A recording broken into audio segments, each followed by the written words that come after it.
Hey everyone, I have to film with a crappy camera today. Ugh, man, that's really blurry and it makes me look purple for some reason. Okay, anyway, this episode, Bare Necessities, that was the name of it.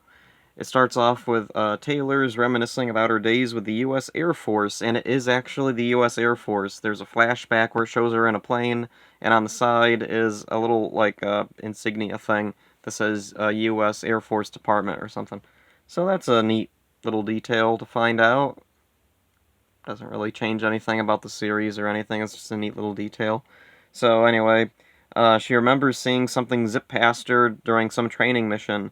She follows it and then loses contact with the rest of her team, and then she loses control of her plane. She ejects, and then there's a really weird thing. When she ejects, we cut to like some really grainy, blurry stock footage.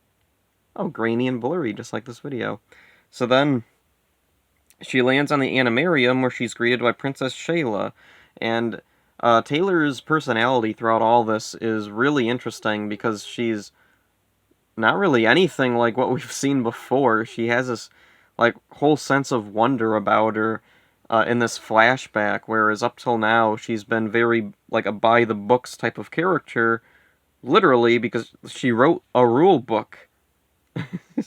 So that's quite the contrast to how she is in this episode. So anyway, uh, oh yeah, she's staying outside Norquist Base, which is Norquist the same base that they had back in Turbo and in Space, or was that just the general or the whoever their Commander Norquist? I can't remember now. What was his name?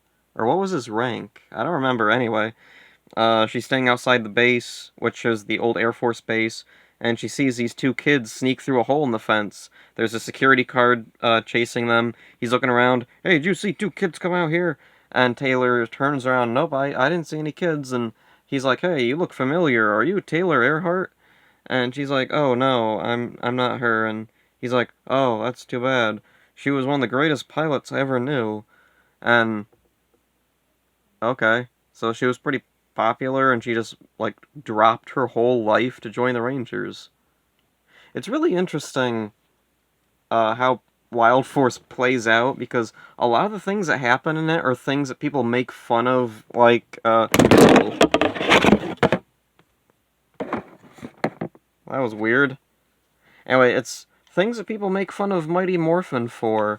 Like they say, oh, Zordon recruited these kids without their consent or whatever, and forced them to be soldiers, which, no, he did give them a choice. He even let them leave. Like, he did let them keep the Morphers. I think he knew they were going to come back.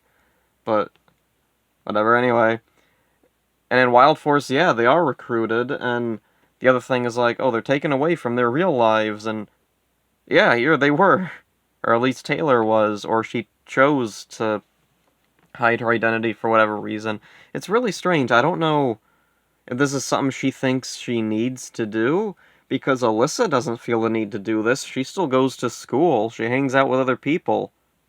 I'm pretty sure Max hangs out with some other people too. So anyway, Taylor's contacted by Princess Shayla about a new org, and this new org is a cell phone org. That's a weird one. It's especially strange because up until now, there's been no indication that orgs can, like, take the form of, like, anything, like, modern technology based. Because up till now, it's always been, like, antiquated things, or older things, or naturalistic things. Things that don't require high technology or anything. So, it sees her morpher, and it thinks it looks like a phone, and it wants its power or something. And so he zaps her, which stops her from morphing, and she's wounded. She runs away, and she tries to call the others, but all she gets on her morpher now is interference. The org can disrupt phone signals, apparently. Let's see, so then some putrids show up, Taylor hides from them, and she sees the two boys who were sneaking out of the base earlier. And we get a better look at them this time. They're twins, and they both have stoic expressions, and they're dressed identically, except one's clothes are white and the others are black. And Taylor's fighting off some putrids to keep them away from the two boys, and the boys just stand there completely expressionless, just... Yeah, just like that. It's really surreal and weird. Let's see. So Taylor's fighting the putrids, but then suddenly they jump in to rescue her from when she gets crowded around by a bunch of putrids. They put their hands together and shoot like this invisible force that pushes the putrids back. And then the Rangers, meanwhile, are fighting with the cell phone org, and they can't morph because the org jammed their morphers somehow. So then we cut to Taylor, who had passed out or something. Okay. And she's dreaming about when she was a little kid. She was on a plane ride with her mother, and she sees the animarium out the window, but her mother can't. And then she wakes up fully healed, and the twins are there. She asks, "Did you heal me?" And they nod yes, and okay. Weird thing to jump to, whatever. Power Rangers. So anyway, the boys take Taylor back to the Air Force base, and they sneak into the base pretty easily. Like, Taylor just walks up to the security guard and, like, points and says someone's, like, getting in or something, and the guy believes her, even though she's not in uniform. Whatever. So anyway, they get into the base pretty easily. There's, like, no good security, and for some reason on this Air Force base, there's, like, a cave with a big chasm in it. At least I assume it's in a cave. We don't see where exactly they go. They're just walking through the base, and suddenly they're at a chasm, and they're surrounded by blackness. So I'm assuming it's in a cave. Or there's a warehouse with a big chasm in it. Why? I don't know. Whatever. So anyway, Taylor asks what they led her here for, and they point to this glowing object down in the chasm. And Taylor's like, okay, sure, I'll get it. So she's climbing down to get it, and she slips, and she tries morphing. And it works, because luckily, at the same time, the Rangers have figured out a plan, and Alyssa kicks the antenna off of the org's head, or shoulder, whatever, which nullifies his ability to jam cell phones, and also their morphers. Okay. So Taylor morphs, she lands, and the glowing object was 2 flowers. She picks up the flowers, and brings them to the 2 boys, and then the boys hand her 2 seeds.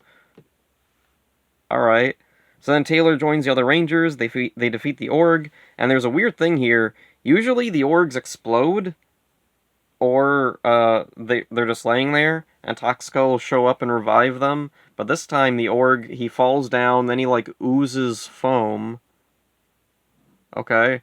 I think that was a thing in Gao Ranger, but I don't remember what exactly was going on. But anyway, he grows, the Rangers get the Megazord, and let's see, he creates these disruptive waves that interfere with the Rangers' hearing, and they can't concentrate. And then the boys show up with their flowers, and then the seeds they gave Taylor begin to glow, and then they turn into 2 Zords. Let's see, the Bear Zords, which I have on this Zord, which is not the main Megazord that they attached to in this episode, but yeah, there's the Bear Zords. The twin boys were the Black Bear Zord and Polar Bear Zord. Why were they transformed into twin boys, human boys? Why did they need the flower? Why did they give the seeds to Taylor? What did any of that do? I don't know. It's really weird, but I don't know. When I was a kid, I didn't really think about it. It was like, just, oh, yep, that's all stuff that's happening. So anyway, they form with the Megazord, they defeat the org, but then something's wrong, and the Rangers are thrown from the Megazord, and then the Megazord comes all apart, and the Rangers are like, what's going on? And, so yeah, that's the end of the episode. It ends on a cliffhanger, which is really weird for Wild Force so far. Most of Wild Force's episodes are pretty self-contained. This one is also, but it has that little weird thing tacked on to the ending, just to lead into the next episode, which isn't a bad thing, it's just kind of an odd choice here. So anyway, I like this episode. It's a good one. It's interesting how, like, so far in the series, each of the new Zords they've gotten have gotten, like, their own introductory episode. They don't really ever come back later on, like, elements from their stories.